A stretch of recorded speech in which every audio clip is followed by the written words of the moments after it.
Felly Arwyn Hughes y beirniad yn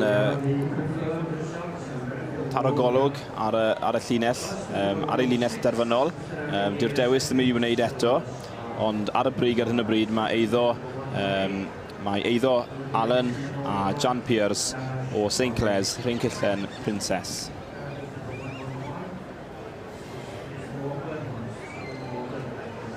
Ydy, mae'n cymryd i amser i wneud yn siŵr bod i benderfyniadau ni'n cywir yn un i ole.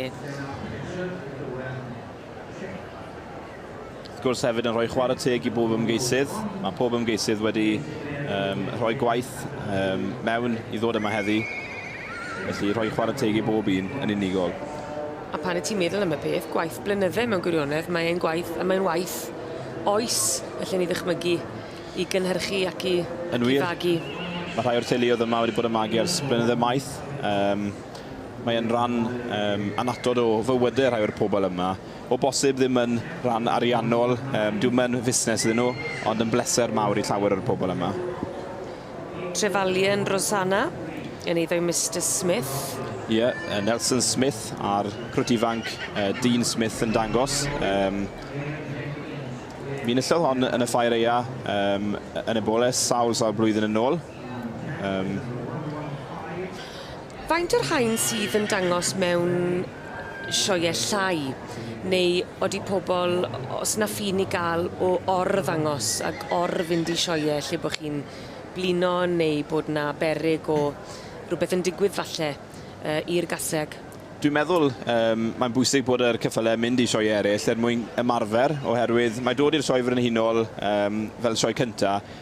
Mae'n ofyn mawr ar y ceffyl hynny, oherwydd os nad wedi gweld pobl neu y nifer yma o bobl a'r sŵn yma o'r blaen, fi fydde hynny yn ymharu ar berfformiad y ceffyl. Felly rhaid i'w mynd i sioe eraill er mwyn cyfarwyddo'r ceffyl a'r naws a'r amgylchedd o fod mewn sioe. A'r sioeau llai yn bwydo'r sioe fawr hefyd? Yn wir. Ie, mae'r peth ar eisteddfodau. Yr eisteddfodau bach yn bwydo'r eisteddfodau mawr, a mae'r sioeau bach yn bwydo'r sioe fawr yma gyda'r ceffylau.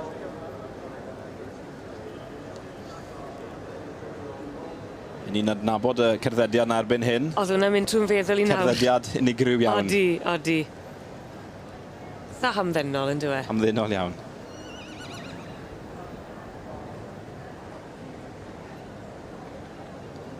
Felly dwi'n meddwl bod Caseg trefalion o bosib.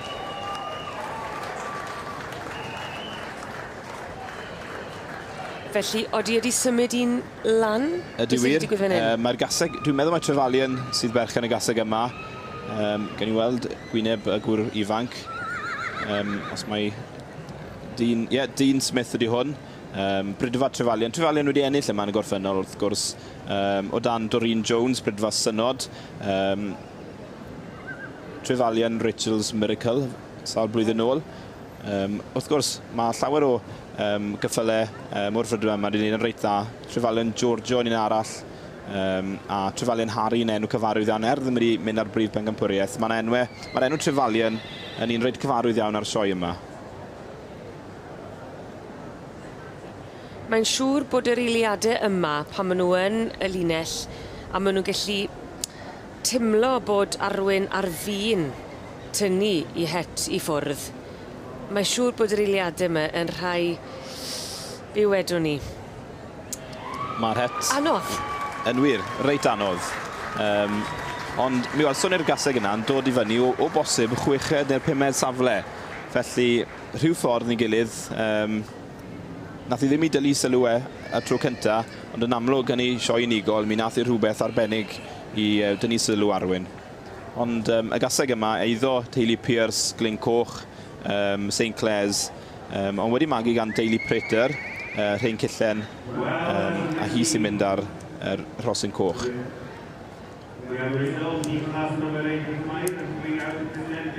Felly, Rhain Cillen, Princess. And the winner of a wonderful class of Brood Mare goes to number Mae'r ceffylau yma'n disgleirio yn y prif gylch heddi, ond yr un sy'n disgleirio ar hyn o bryd yn fwy na'r lleill yw'r Rhen Cillen Princess, yn eiddo I Mr a Mrs Pierce ac yn dod yn fuddigol yn y categori yma i'r cobiau Cymreig a dosbarth I gaseg fagu 8 blwydd oed gyda'i hebol yn derbyn yr Rhosyn Coch a'r Garden Goch. 76, 1176 is back on page 258, which is Passport Crown Jewel. And fourth we have 1257. 1257 is owned by Mr. John Bat, the level bat. We have a very stud with Arthur Delaney Stanley. In fifth we have 1267. 1267 is owned by Mr. Sarah Hammer with Passport Sweet Victory. And in sixth, 1271, owned by Miss and Mr. Tracy and Phil Jones and Williams with Henry Wells family. Congratulations to the winner.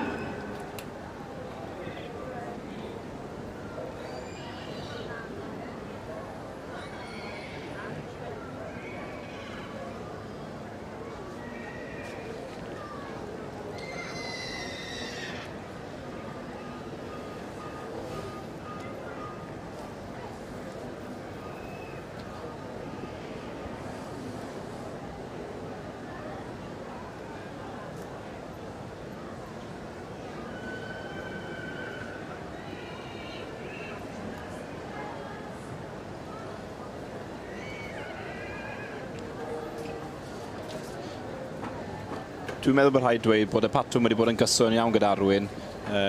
Mae'r y patrwm wedi bod yn reit gyson, mae'r teip wedi bod yn reit gyson.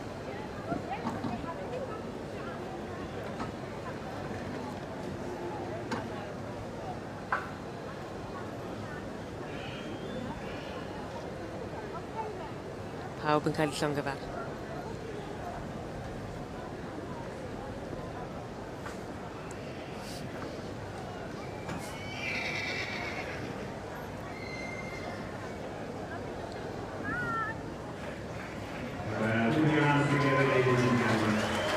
Breuddwyd pob dangosydd yw cael trotian gydag anifel anhygol fan hyn yn y prif gylch. A dyna chi freuddwyd Adran Bowen fyna yn dod yn wir.